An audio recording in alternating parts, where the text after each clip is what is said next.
So in this video, we'll take a look at the editor of Write Minimal and how can I use that editor to format our text. So in order to activate the editor, all we have to do is we select a piece of text and the editor gets activated. And let's start with formatting the block of text. For example, the whole text, right? So by default, every block of text is paragraph, but we can change it into the heading 1, heading 2, or into different elements, right?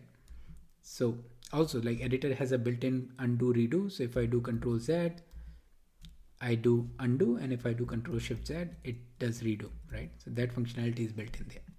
So I can select a piece of text which is by default paragraph and I can turn it into H1. I can also select a piece of text and I can turn it into a list, right? And this is for entire block of text. Another thing is Write Minimal supports the markdowns. So if you are aware about the markdown, all you have to do is basically, let's say hash, this is the sign that I want to make it a heading, right? If I type hash and space, it becomes a heading. If I want to be heading 3, this becomes heading 3. If I want to use list dash space and it becomes list. If I want to use quotation, I hit a tab bar and it becomes quotation, right? So all the markdown features are by default built into this editor. So if you're aware about that, best. But if you want to change it using the editor itself, you just select a piece of text and you can change it that way also. Great. So this is for if you want to change the entire block of text, right? But what if I want to change the piece of text? I don't want to change the entire Write Minimal is design, but what if I want to just change the piece of the text, like maybe joy of writing, right?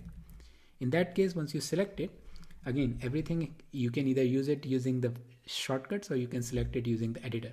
So you can make it bold and you can make italic, underline, whatever, right? But this is for piece of text. I'm not changing the entire block, but I'm changing the piece of text inside a block. So that is also possible.